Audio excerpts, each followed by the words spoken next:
साथियों, अंतिम किस्सा है जिसमें ये एक दूसरे के विरोधी दिखाए गए हैं। राजा कलमास्पाद से संबंधित हैं। घटना महाभारत के आदि पर्व में है। कलमास्पाद इक्ष्वाकु वंश का राजा था।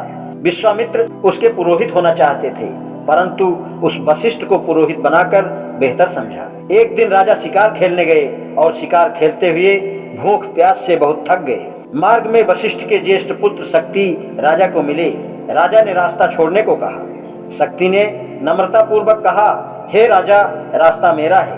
प्राचीन नियम है कि राजा को ब्राह्मण के लिए रास्ता छोड़ देना चाहिए। दोनों में इस बात पर झगड़ा हो गया। दोनों में कोई भी झुकने को तैयार नहीं हुआ। राजा ने मुनि को चाबुक से मारा। मुनि ने शाप दिया, तुम नरभक्षी राक्षस हो जाओ। उस समय कलमास्पाद के पुरोहित पद के दावे को लेकर विश्वामित्र और वशिष्ठ में शत्रुता थी। विश्वामित्र ने राजा का पीछा किया, परंतु वशिष्ठ के पुत्र शक्ति को देखकर वह अंतर्ध्यान हो गए। राजा साफ सुनकर शक्ति से प्रार्थना करने लगे।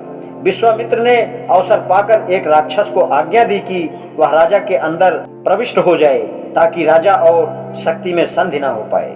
विश्वामित्र उस देश से चले गए। ब्राह्मण के शाप और विश्वामित्र के आदेश से राक्षस राजा में प्रविष्ट हो गया। इसी समय राजा के पास एक भूखा ब्राह्मण आया। राजा ने उसके खाने के लिए नरमांस भेजा। इस पर क्रोधित होकर ब्राह्मण ने राजा को वैसा ही शाप दिया। उन पर दोनों शापों के प्रभाव से राजा शक्ति को भी खा गया। विश्वामित्र के आदेश से राजा वशिष्ठ के अन्य लड़कों को भी खा गया। जब वशिष्ठ ने यह सुना तो बड़ी धीरता से इस विपत्ति को सहन किया।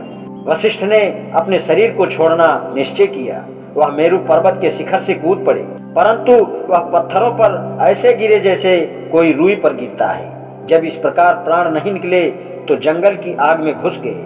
अग्नि ने जंगल को तो जलाया, लेकिन ऋषि को नहीं। फिर उन्होंने अपने शरीर पर पत्थर बांधकर खुद को समंदर में फेंक दिया, परंतु लहरों ने उन्हें किनारे की बालू पर फेंक दिया। तब वह अपनी कुटी पर वापस आ गए, परंतु उसे खाली देखकर फिर दुख से विह्वल हो गए। वर्षा ऋतु के कारण विपाशा नदी खूब चढ़ी हुई थी। उन्होंने हाथ पैर बांधकर अपने शरीर को नदी में फेंक दिया, किंतु नदी ने भी उन्हें किनारे पर धकेल दिया।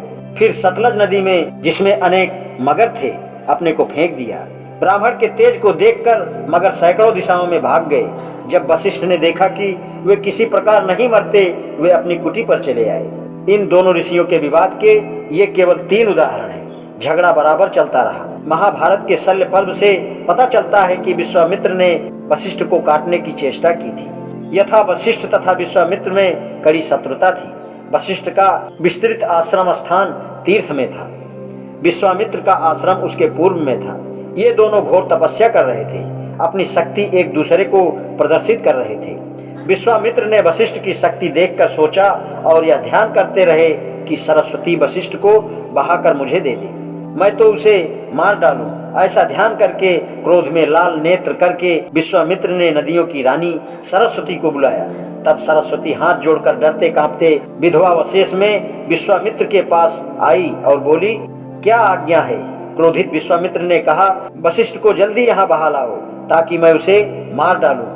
कमलाक्षी सरस्वती डर के मारे घबराई हुई हाथ जोड़कर खड़ी रही। मुनि ने फिर वही आज्ञा दी। सरस्वती ने विचारा, यह संकल्प कितना पापपूर्ण है, परंतु विश्वामित्र के शाप के डर से वशिष्ठ के पास गई और सब कुछ कह सुनाया। वशिष्ठ ने उसे घबराई पीली पड़ी और डरी हुई देखकर कहा, मुझे मुनि के पास ले चल, कहीं वे तुझे शाप ना दे दे। तब वह वशिष्ठ को ले चली। सरस्वती ने सोचा, ये ऋषि कितने महान हैं, मुझे इनका कृपा पात्र बनना चाहिए। उन्होंने कौशिक मुनि को किनारे पर तपस्या करते देखा। वह किनारे को बहाकर ले गई। वशिष्ठ जब बहने लगे तो उन्होंने सरस्वती की स्तुति की, हे सरस्वती, तुम ब्रह्मा के कमंडल से निकलकर संपूर्ण पृथ्वी पर बहती हो, स्वर्ग में रहकर बादलों को पानी देती हो। तुम बल, तेज, यश, बुद्धि का प्रकाश हो। तुम बाड़ी हो, तुम स्वाहा हो। यह संसार तुम्हारे अधीन है। तुम 4 रूप से सर्व प्राणियों में निवास करती हो।